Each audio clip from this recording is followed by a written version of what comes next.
aki. Engko bacute langgam karyane Mbah Mantep.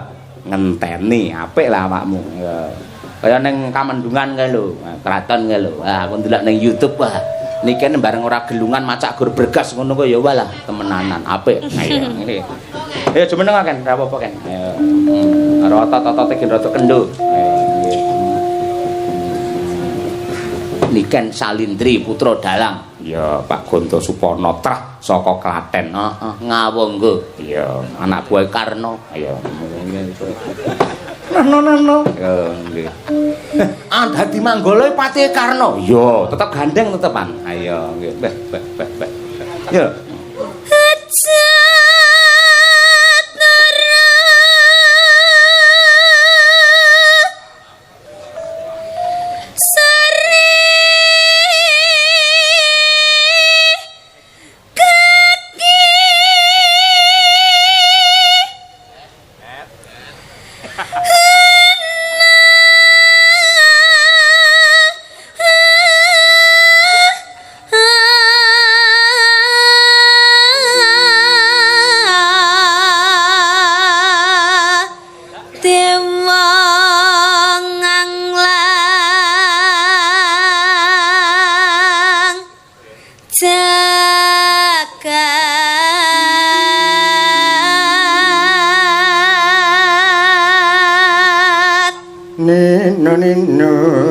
Nyangking pokor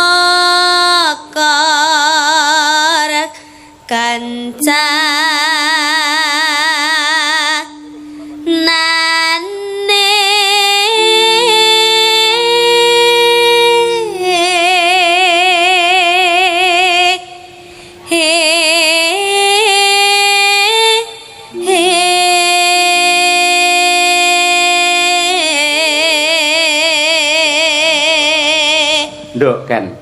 iki sing mirsani jam 2 parandene sik kathah to. Lah nggih, Pak.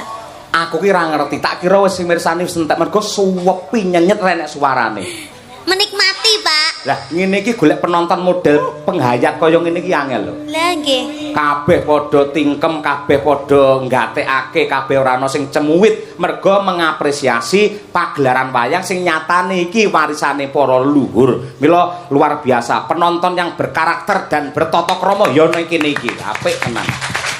Ketok lek budaya ya, Pak. Budaya, beretika, bertata krama ngono. Masyarakat mriki niku ketingale kok seni nggih, Pak. Kados wong seni sedaya ngoten lho, Pak. Sebabe berwibawa. Wah, berwibawa. Oh iya. Nggih. Luar biasa. Ora mung ngono jenenge pengaruh kon dhuwur kok kan. Anggere sindene ya berwibawa, ya sing mirsani melu berwibawa. Oh, nggih, leres. Nggih, anggere penabuhe iki berwibawa. Kabeh do tapa ngono. Ya pengaruh melu khidmat kabeh. Ayo ngono kuwi. Damel kopiah sedaya lho, Pak. Pundi?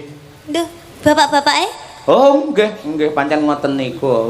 Sing jenenge kopiah iki ora khusus wong Islam kan. Kuwi pancen ciri khase wong Jawa iki kaya ngono. Bung Karno kaya mending ngangge kopiah kaya ngono kuwi. Ha, ngono kuwi, nggih. Ha, ngenteni niken iki.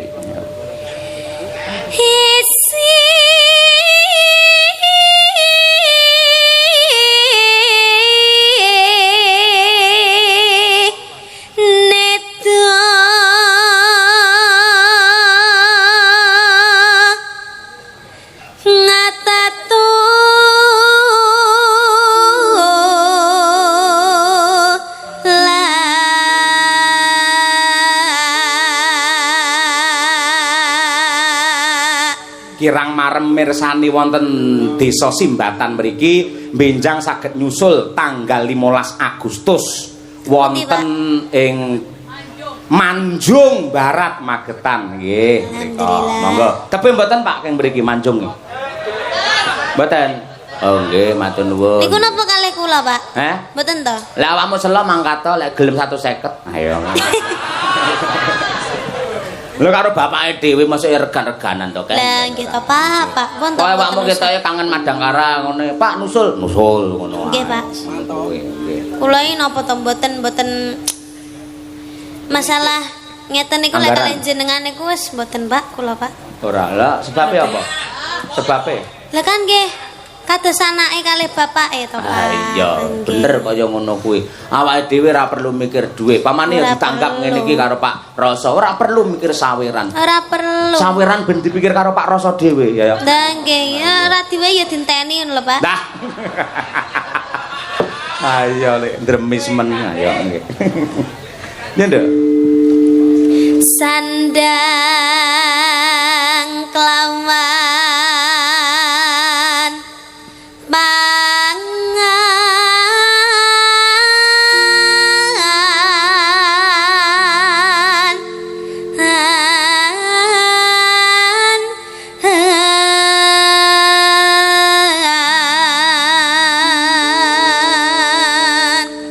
Saiki wis kelas 2 SMA, terus Nggih. kelas 3. Rencanane kuliah neng ndi, Bu? Teng pundi nggih, Pak? Kula no bingung nggih, Pak. Kurang mikir ya. Nggih dereng paling psikolog paling, Pak. Heh? Psikolog. Psikolog lah sing arep kok urusi psikolog si sapa? Napa? Sing kok urusi psikolog si sapa? Psikolog. Oh, psikolog. Nggih, Karo psikologis beda to?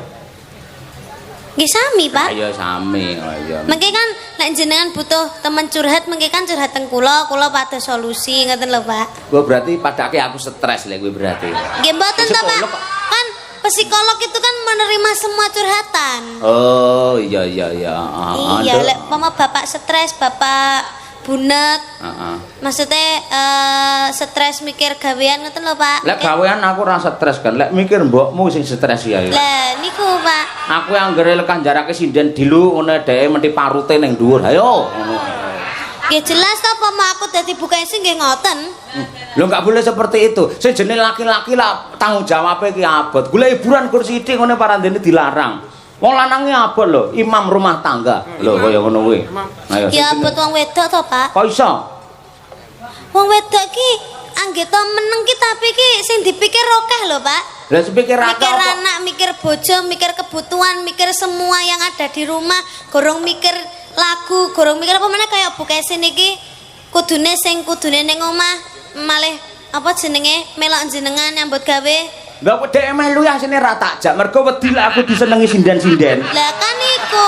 Bukesi sampeyan umur meh 50 ning omah ya ra iso, ora ngerti kelakuanmu ngono-ngono kuwi. Lah emang bener. Ngono kuwi.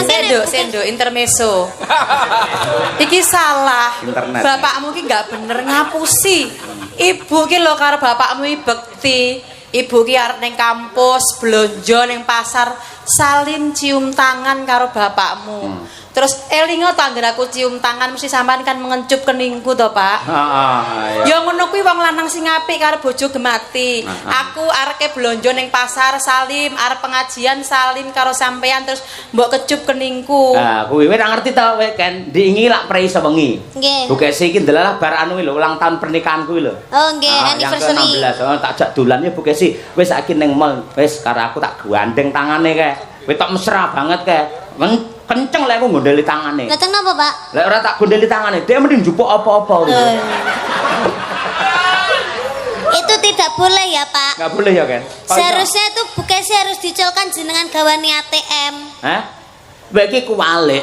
ATM sak omahe mbok BNI, BCA, BRI, Bank Jateng kabeh sing nggawa kuwi aku dompet isine lho, gur 100.000 tok. Nggih, bener niku berarti. Bener piye lah aku enggak bisa berkutik kaya ngono kuwi. Nggih pun to panjenengan mboten butuh napa-napa, sing butuh kan panggah wong wedok. Loh, nek wong lanang serawung metu njaba ngene ning hik wedangan lah ya perlu. Masa seorang cayokun tadi dibayari kancane kan isin. Mesti aku mbayari to. Oh, kudune jenengan sing bayari. Nggih sakekake utang sik to, Pak. Utang? Aku ki utang. Nggih to, Pak, mengke benjing disaur. Ketok idemu ra apik belas kaya ngono kuwi.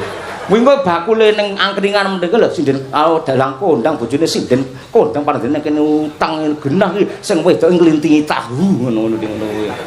Nyekel banyu ra borot ngono kuwi. Oh, nggih berarti benjing-benjing jenengan gawani 150, Bu. Mesti dhek menduk.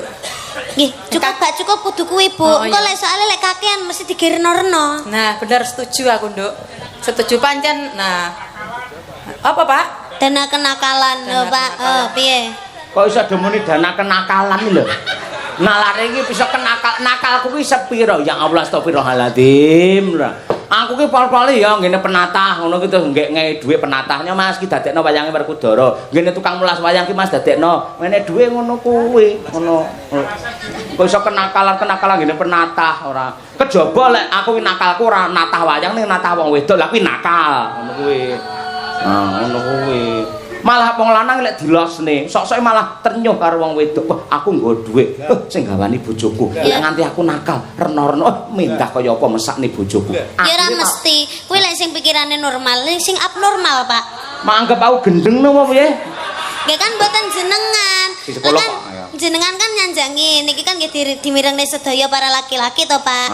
Lek mboten jenengan normal. Lek aku dilosne karo bojoku berarti kan aku kudu menjaga perasaan seorang istri. Oh, ngono. Lek wong liya kan aku mumpung dilosne bojoku berarti aku tak ngene mau bojoku ora ngerti ngono to, Pak. Lho, dadi aku kan menjaga perasaan seorang istri Bukesi Ya ngono. harus. Lho, lek diimbangi ra apa-apa lek genti Bukesi menjaga perasaanku. Lah emang Bukesi mboten menjaga perasaan jenengan. Aku anggere nek sinden klirik ngono dhek kok langsung ayo matane ngono kuwi.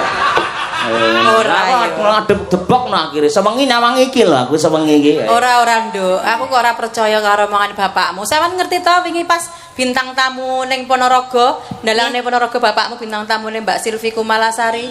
Piye polahe jare? Ibu ya gur mesem guyu jarake Mbak Silvi. Saya lek nek Mbak Elisa, ibaratnya Mbak Elisa rek tak lamarke lho. Tenan lho, aku ikhlas lho, Pak. Ketok ikhlas tak omong ikhlas asine kene murup kuwi kene iki.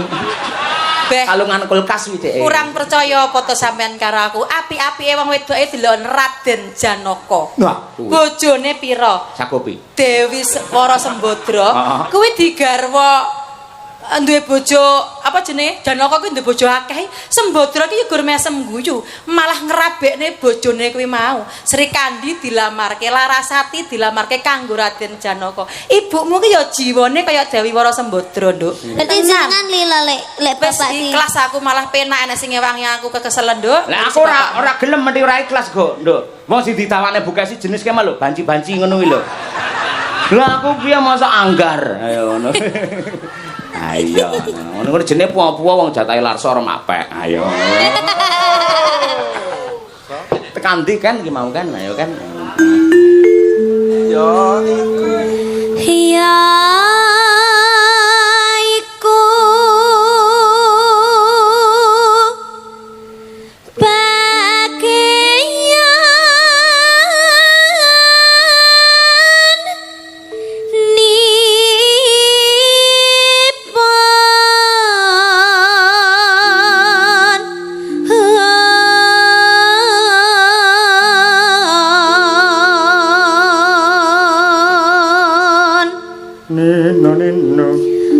wong melek sabarana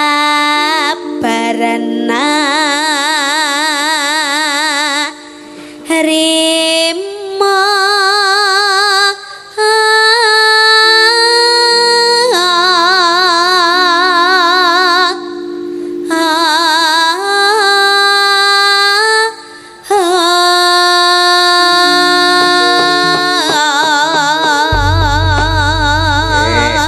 Ya Bacutna langgam ngenteni karya besar Swargi Pak D Mantep Sudarsono. Tanpa benten kalian Mbah Sarni, Pak D Mantep mugi-mugi ya pinaringan mulya wonten ing kasuwargan. Nduk. aku ngenteni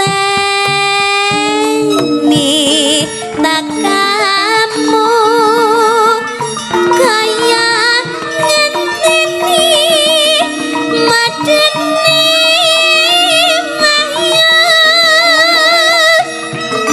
janji matane sah semempan jroning kalbu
Niki bablas Lestari saged Mbah Wir. Saged. Nggih, niki karo menyelam minum air minangkani pamundhute Mbah No Kulit. Nah, nggih. Mangke sing saking keluarga Kediri jangan lupa setelah ini. Oke, siap. Nggih. Ya, Nduk. Kledang kae taka pranata sancine tetane citra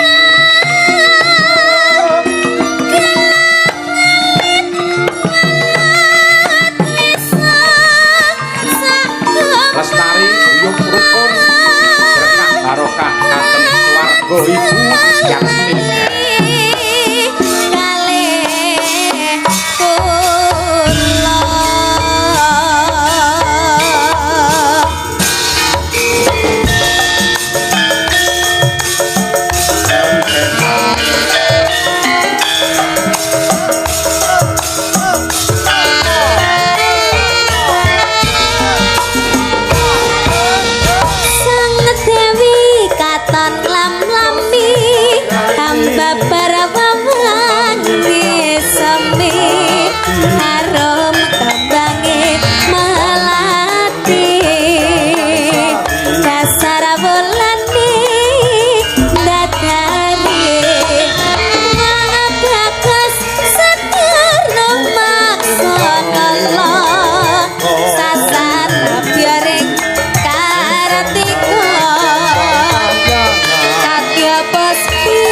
Ini kan jogete ya jas kaya ngono delalah pengendangnya ya pengendang Jayapong Mat Sudah Putut. setel, Pak.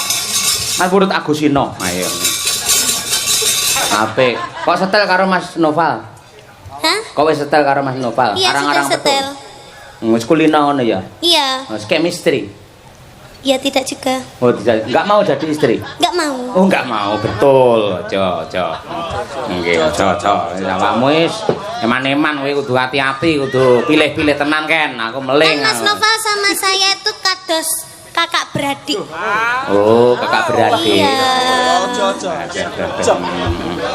Yes, monggo lek ngono kuwi monggo ning kudu ngerti karo batas-batas. Ampak kuwi cah meneng, wo, brindis kuwi. Nah ya. Oh, ndritis, Pak. Nggih, sik istirahat sik, wah keringat mundur. Iya. Sik, engko bar kuwi nembang neh. Saking keluarga besar Kediri. Assalamualaikum Pak Cahyo dan Bu Kesi. Nggih. Kula nyuwun podang kuning sesideman kalian lungiting asmara dari Ibu Yamini. Nggih.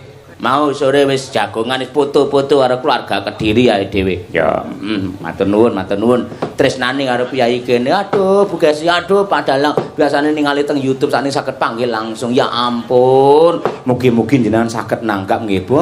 Delok mawon. Ayo ngono kuwi. Delok mawon nggih. Mbak Tri Hastuti Ernawati kalian Mbak Dian Munasirah. Ayo. Saurunge kandungane semakin membesar iki ayo tanjake dhisik iki. Nggih jan wis awake dhewe iki bejo jan duwe Mbak Dian Munasirah iki anggene dadi pimpinan sinden iki temenanan. Tegas terus ya argumennya ya pinter, semua mempunyai dasar-dasar yang kuat. Ayo. Wis lagi merintis iki merumuskan undang-undang sinden. Ayo. Warik dioperasi. Ora ketata pamben. Turu tu ibu, ayo. Ya aku tatap amben irungku.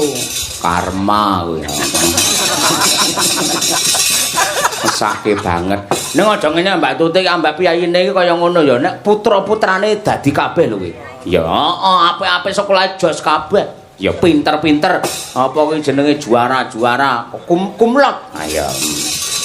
Ayo monggo sing mbok ya yayaan kaya ngono. Ayo. Anake do dadi kok iso ngono ya? Ha iya kuwi mbok menawa prihatine bapak oleh, bapake prihatin le. Ayo. Ayo ngono terima kasih nggih. Ugi matur nuwun dumateng Mas Adit. Salah satu anggota Caksi Lover ingkang lenggah wonten ing Nguntara Nadi wau ngampiraken kula kalian Bu Kesi. Ah, jangan dimasake gandeng panjenengane kulino. Apa kuwi online babakan kuliner. Terus akhirnya aku dimasake apa mau jenenge tepo apa Bu? Tepo lodah. Ciri khasé mriki wah luar biasa. Matur nuwun Mas Adit. Karo muridku iki semester 5 ya nusul. Ya kuwi dulure Mas Adit.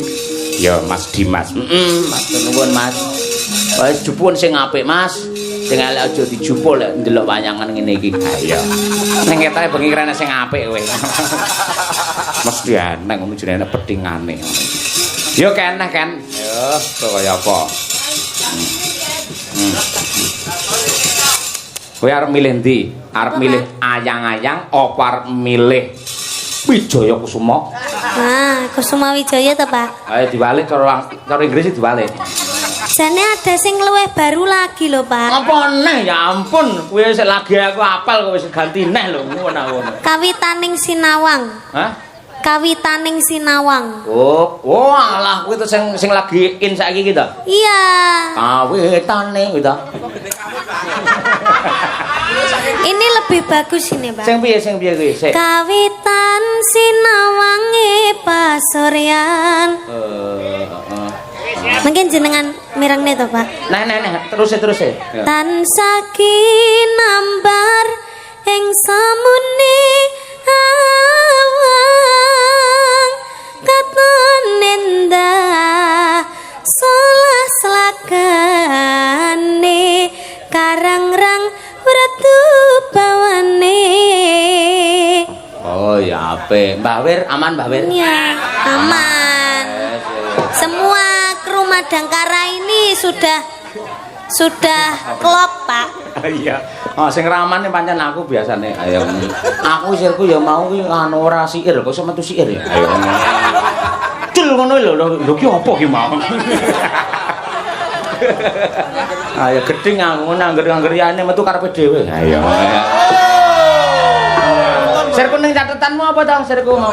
Bang Wetan. Lah iya aku wis tak waca urutane Bang Wetan. Lah kok macul tanpa waton ngono.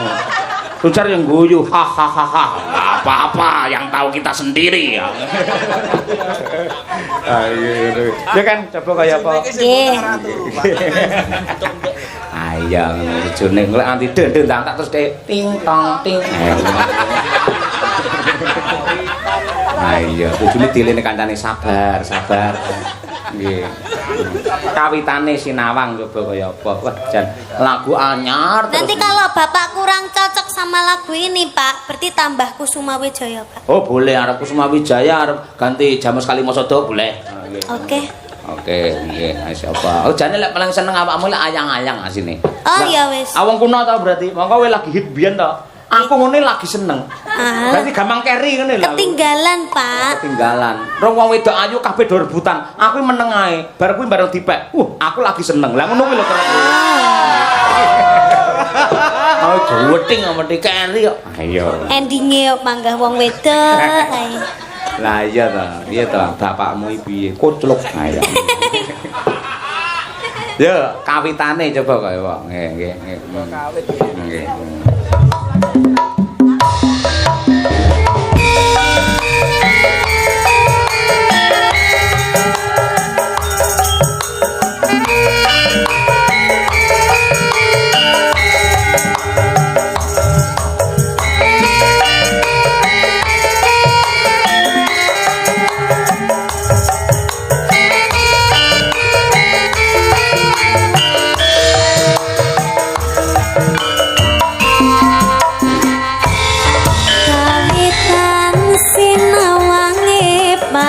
Sorian tansah kinambar ing samuni katon nendah salah slagane karangrang pratu bawane Jotang mas tan kandhatku ngalembono jroning biasa ngitung tresno yen sinawang kepyaring kahanan bisa anut bungahne angenan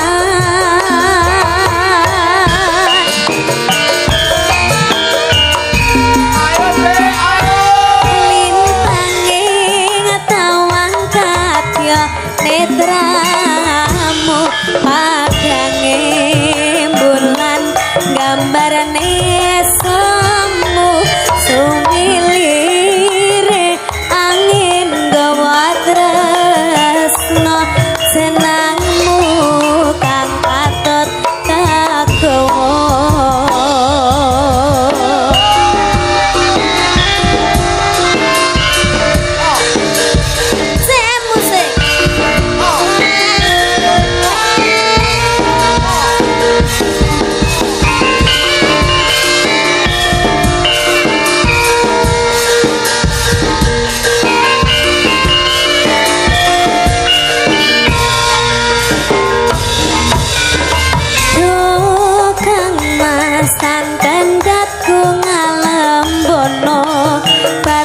jroning biasa gitung tresno yen sinawang kepyaring katresnan bisa anut bungahne angenan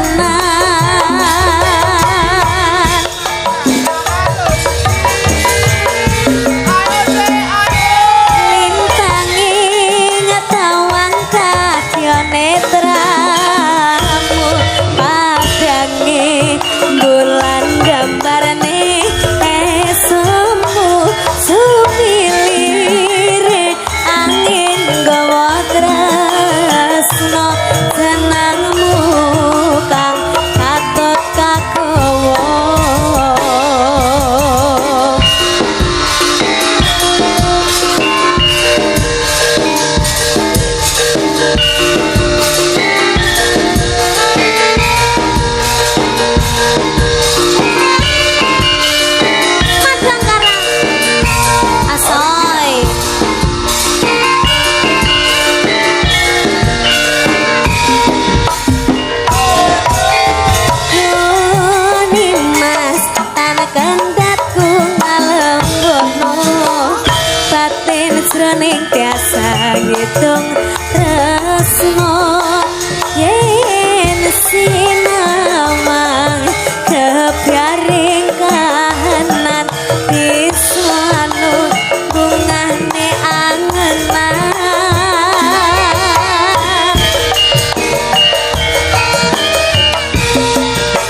isih go ngelu ki mau. Iya.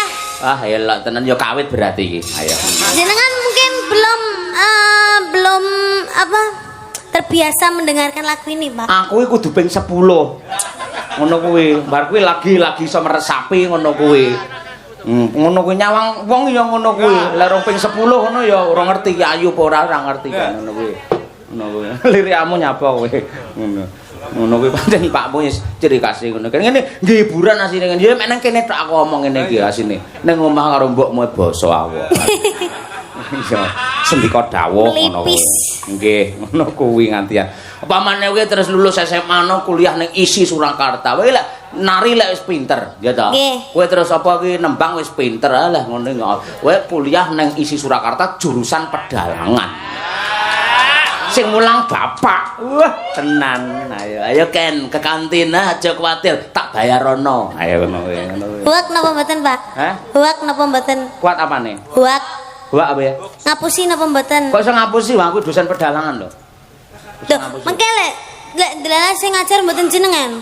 Piye carane aku ngomong kaprodi engko. Kae niki urusane karo aku. Ngono kuwi. Agene ruang dhewe tingkat AC, ngono kuwi. Kamar mandi dalam, mandine di luar ning kok. Ngono kuwi. Tenan kuwi dadi tambah pengalaman. Wah, niki salendri semakin hebat, semakin melejit karena bisa mendalang. Lah, engko lek kowe belajar dalang tenan, perkara suluk suaramu wis apik. Lek sabetan kulino ndelok ning YouTube akhire iso. Sing angel ngeprak. Mengo jeneng ngeprake karo sila. Lah kowe kudu tak ajari tak silakne dhisik kuwi, kudu. Belajar sila maksudnya. Nggih, garek sila to, Pak. Angel lho ngono kuwi. Ora kulino iso geblak. Mila to, Pak. Wah, nganggo masamu itu ning pedalangan ora kulino. Lah sila ngene iki lho, munggah ngene iki lho. Oh. Ayo ngono kuwi. Jajan jenengan nganu, Pak. Ngeprak. Nggih, ngeprak. Oh, aku gaweanku. Ayo ngono kuwi. Oh. Lha ngene anggere mak tes iki lak arahe lak rono to. Nggih. Kemudian nek semak tus. Napa niku? Prepet. Terus. Ngono kuwi tus ngono kuwi. Macar ndalang kudu iso dikompliti mergo awakmu cah cerdas. Napa sakniki Pak jenengan lanu belajari ndalang, Pak? Lah pripun arep ndalang? Kene. Tapi kula mboten saged lho, Pak. Sing ra iso apane? Diwarai ndalang jenengan warai ndalang. Rene. Ayo kene ndalang kene. Mangsamu. Sing iso ngajari ndalang kowe apa mung wong anjuk tok? Aku ya iso. Ayo masamu. Nene ndalang kene. Wis kene. Aku iki karo awakmu ya apa to sing ora. Mbok kowe ndalang nganti subur apa-apa. Nggih. Nek jogone mulih mending kok kabeh. Kene. Ayo kene. War milih ngangge mic iki apa mic kowe? Mik niki. Mic kowe. Lah jenengan mboten gadah sumpelan to, makane jenengan ndamel niku. Kula gadah. Saged to, lho. Buka sih aku pengen ngono kuwi piye carane. Ayo dadi rasa ngangge iki lho ngene iki. Mboten. Rene jajal ngeprak tok car iso ora dijal pengen roh aku. Dan niki ndamel jarit lho, Pak. Ya anu nyolahne wayang, nyekel wayange bapak tok wis to. Lah nggih, jenengan narai riyen. Oh, perapatan ya. Nggih. Kowe milih perapatan apa pratelon? Ora. Nggih. Yes, iki tak. Tigaan mawon. Ketigaan sing kena iki. Sing Tokoh iki Abimanyu. Nah, nggih. Ngene. niki perang napa mboten? Loh, njaluk mau apa? Perapatan sik no. Perang iki penting perapatan sik pertama iki. Ya, iki jenenge plek iki sawang-sawangan. Nggih. Ya, sawang-sawangan. Nggih. Nyedak sik, Nggih. nyawang iso dhuwur, nyedak sik. Plek ngono kuwi ya. Mulai pancen padha-padha kalepe. Akhire terus iki saya sejak to. Gilani Pak, mosok buta karo kuwi, Pak. Heh. Wis sing Arep bareng perang. ayu. Arep perang. Terus mosok ya ambung-ambungan karo buta. Ora kok ambung-ambungan. Iki kok arahe lak iki malah diperlambat to. Lek cepete kan akhire ngene lho. Blek. Oh. Nah, iki njaba sik. Der, njaba ben ra resiko. Nah, iki njaba sik ngono. Ayo. Blek ngene njaba. Lek wis ketoke dijapne jero blek. Lah ngono kuwi. Iki gur ngene lho kan asine. Blek. Blek. Dadi mung ngono kuwi ya. Teplek. Awakmu tau tak paringi wayang Janaka mosok gur ngono ora iso. Nggih, alah mek ngono to kecil to, Pak. Ayo, wis ngono. Dalango. Njaba jero. Nggih lek wis dijapne berarti jero. Nggih. Ket, Pak. Ayo, bener kuwi teori ora aja negatif. Ayo. Iki nggih, Pak. Ah, ya. Lunas nggih. Apa hubungane kuwi? Lah nyepakne kula to niki? Ya, nyepakne kowe. Ora apa. Aja ngerokok lho ya. Mboten. Ngerokok liyane ae esuk. Oh, nggih. Ya, nggih. Nemplek kelir sik, Nduk. Mak plek iki. Bab iki munggahan lho. Sing iki dipas ning kene iki. Set. Nah iki pas ki lemah to iki. Lah ngene iki jenenge mabur ya. Oh, mabur. Niki kudu nemplek lemah. Ah, nemplek lemah plek ngene iki ya. Ngono to, paham to? Nggih, paham. Kae ya padha. Oh, ngeten. Heeh. Berarti ngene.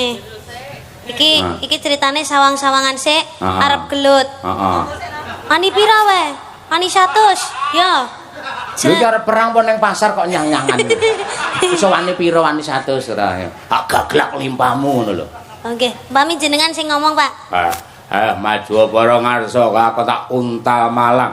Kenapa nguntal dadak ning Malang barang ngono. Apa kene kurang untal-untalan baben akeh ngono ya. Rasa kaken gunem sing tanpa guna ing kene dalan patimu. Keder. Urung. Keder sik. Kowe kesusu senawu langsung to ngono iki. Mboten, Pak. Ayo. Pemanasan riyen. Nggih, coba. Ya, plek. Nah, coba. Jero. Awas, jero. Ya. Dipasne kalender lho ya, jero. Ayo terus. Malik, Abimanyu Malik, plek. Iya, coba neh. Teplek. Ya, jero. Teplek. Ya, ngono kuwi. Set. Ha. Sing guyu iki. Oh iya, Pak. Abimanyu guyu dalang koclok kok piye ora. Abimanyu gak ketawa. Nggih. Digigit. Gulune digigit. Ayo, Walik. Nah, kipakne karo Abimanyu, kipakne jedet. Nyapok ngene lho, nyipane ngene lho. Angel men to. Kipakne ngene lho. Cekel bapak kene kok sik. Lho. Halo. Mau wis to bar plak to. Kian dicakak gulune. Nggih. To. Abang to akhire dicakak gulune. Nggih. Iya. Cakak buta lho. Lah lek ngipakne ngene. Der ambruk, Dek. Plek jeder ambruk. Wis kuwi. Entuk kuwi, wuluh temenanan sampean sok tanggapan ning ndi-ndi wah penitine aku. Ayo. Plek pas gulu, gandang sik. Der ambruk to. Ambruk. Ayo, lek sing iki ambruk, iki tenang ae ngerokok-ngerokok sik ya. Oh, ngoten. Santai. Oh iya. Tangi. Bisa tangi ta? Nggih, saged. Tangekno, wis to? Ampun. Wis ya. Terus saiki kaya mau ning separo. Des njaba jero. Dek Abimanyu Malik. Set. Ning kene iki arep nubruk jero. Teplek to. Iki dicekel ndase. Nggih. Tahu niku ndas to? Nggih, nate. Dicekel ndase. Ndase pitik. Jeder pindho to. Nggih. Bar kuwi koprol iki. Wer ngono sing koprol iki. Niki. Contone ngene. Nah, iki to. Nggih. Gedhukne to, jeder, plek koprol. Biar ngono kuwi. Piye Bapak le ngoprolne piye? Nggih, sae. Sae iki lek ngoprolne mbokmu saya prigel neh aku ae. Ngoprol ngeten, Pak. Ngeten riyen apa ngeten? Belajar ngono sik ora apa-apa. Ngeten. Wet. Andas sing. Ora apa-apa remun wayange Bapak ora apa-apa wis. Apik, Pak. Apik to? Bar iki lek saged kula. Oh iya, pesan kas. Male, Pak, male, Pak. Oh. Sing adoh tekan dalan kono lho kan ya. Mboten napa-napa? Ora apa-apa. Nggih, Pak. Niki piye, Pak? Ana kok to, iya. Nggih. Pun. Bismillahirrahmanirrahim. Oh, iya. Mancep kuwi. Tepuk tangan ya, mancep kuwi. Wah, elok. Mat banget iki mancep kuwi. Langsung, Mbak. Wah, elok tenan iki. Sampun, Pak. Aduh. Oh, Jan. Masalah. Kuwi ora kuwi. Ngali yo lek niki ngadeg ora ning ngene. Lah ya ngene malah dadi kenangan ngene. Iya. Tatap lampu. Wis, mesti ngene iki nggih nggih mempengaruhi sampean mempunyai daya tarik sok ben gelem ning pedalangan. Nah, sinau kaya ngene iki. Tibake nggih radi sulit nggih, Pak nggih. Nyapa tekan anu kuwi, rusuh barang nyapa? Radi sulit. Oh, sulit to. Wah, alah sulit to. Iya. Lan jenengan napa Pak krungune mirenge? Radi silit. Ya Allah. Nggih. Dadi lek wayang ki ja, pertama mesti ning pedalangan diajari. Iki malah tak kei kuliah titik Iki wayang tampil. Teplek iki pas ki ya, ki kan pelemahan. Plek iki ambekan sik. Nah, ambekan ki ulat-ulat. set ngono kuwi. Bar kuwi lumaksana. Des ping 3 tek ndangak sithik plek mentas. Oh. Kuwi iso ngono tok. Wuluh tenan penonton sorak. Padahal ngoten mawon. Heeh ngono kuwi tok. Tapi jenengan mboten sing nyoraki wae. Hah?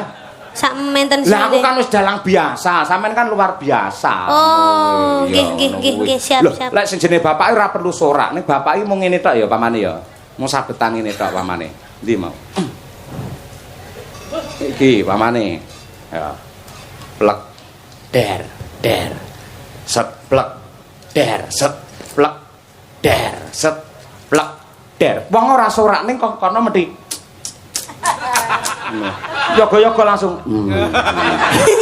Neng ngene iki akhire randangak neh ngene. Kena kuwi kan. Tak ajari ya dolan ning Jaten. Nggih, Pak. Ya ngono kuwi, nggih. Tertarik. Lah, iki aku gandeng wis ngajari mayang awakmu, saiki sampean genti endi HP ku mau? Ngajarin jenengan TikTokan. Napa? Ngajarin jenengan napa? Ora iki lho, ada yang request iki penting iki. Nasibe sak rombongan iki sing menentukan piye iki. Wih. Napa Niken tambah lagu Kitir Sumilir dijarangke. Alah, sinen jenengan piyambak wis jenengan. Sumpah uduk, nggih. Aku seneng lek niken jaran karo gila-gilu. Ha iki. Dari siapa? Bu Kesi. Oh. Kok pinangkani apa ora? Aku manut awakmu ora. Oh, Bu Kesi to niku. Heeh. Nggih, pun. Dadi Bu Kesi bengi iki mek golek hiburan dhek. Nembange sithik ya kan mau. Ya. Asine Bu Kesi terhibur lek enten kula, Pak. Wow, tenan. Mergo lek karo awakmu ora mungkin cemburu. Ayo. Nggih mboten. Aman lek karo awakmu. Ayo. Piye? Kuwi oke, Kitir Sumilir. Nggih, Kitir Sumilir napa ayang-ayang? Kitir mawon. Kula manut Ibu, Pak. Ayo, nggih. Siap. Nggih. Kula saged tok niki tangane kalih. Mikmu yang ngono kuwi terus arepe. Nggih mboten, Pak. Ayo. Anget susu. Ayo mesake. Ayo aku nyawang malah keri dhewe ngono ya. Ayo ngono. Apik kuwi. Ayo. Wah, Des. Mangga diaturake karyane Pak Geduk Siswantoro saking Kediri sing nembangke cah Kediri. Ya. Enggak. Kitir Sumilir. Yuk, dados.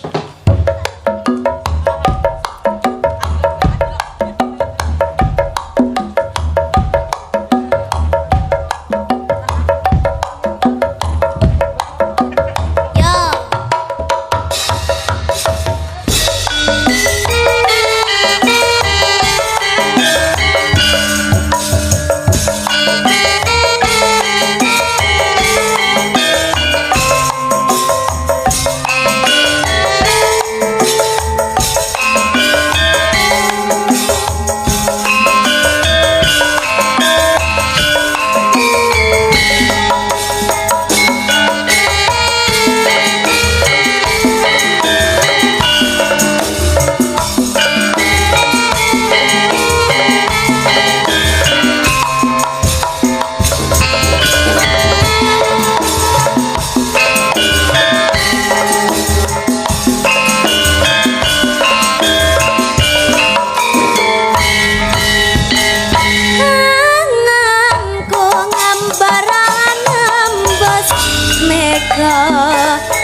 Gen. Ayo gumun karo awakmu lho. Sing apa to, Pak? Biasane iki bintang tamu lek apa wis hit ngono Pak, saya sudah 5 kali loh, Pak. Jangan ditambah lagi loh, Pak. Dihitung nembange wong wiru. Sampeyan iso los no karo aku iso. Itu saya itu juga seperti itu, Pak, kalau di lainnya. Salin jenengan. Oh, alah kene tawa terus. Napa melih, Pak? Napa melih, Pak? Oh, iya. Lah, lek kula niku nggih ngoten niku Pak, lek teng lintune perjanjiane berapa lagu? 5 lagu. Mboten napa-napa mengki lek tuan rumahnya dereng puas berarti kula bonusi 1 lagu lagi. Kula ngoten niku nggih.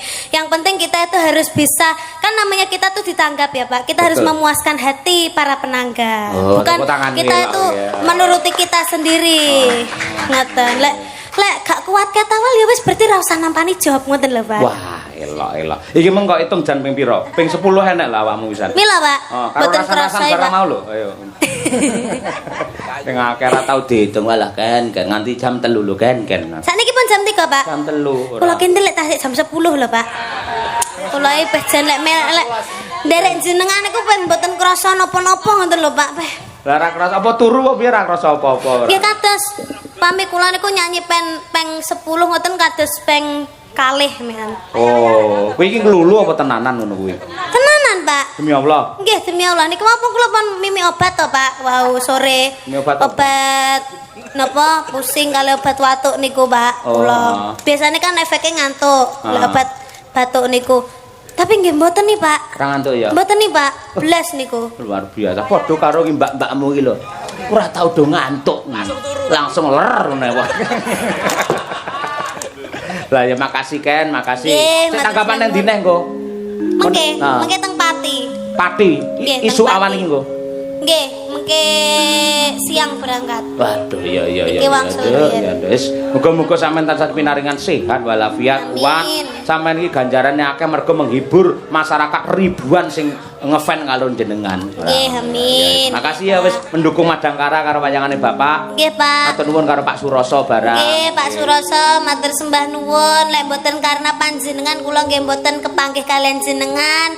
Kula mboten saged dugi teng mriki, kula mboten saged kepanggih kalian Bapak kalian Ibu lan kru Madangkara. Matur sembah nuwun Bapak Suroso, mugi-mugi tansah pinaringan panjang yuswanipun. Muga-muga sok nanggap neh. Amin, nggih. Tahun depan Pak nanggap maling nggih Pak. Dalange kudu Pak Cahyo, lek bintang tamune sembarang Pak. Kula nggih mboten napa-napa, lintune kula nggih mboten napa-napa ning kebacut lek mboten kula nggih Pak nggih. Matur sembah nuwun. Kebacut ya apik. Ya kan ya. Ah janis. Bocah ayo. Pinter leng gunggung karo wong tuwa. Ayo wis. Makasih tanpa upama ya.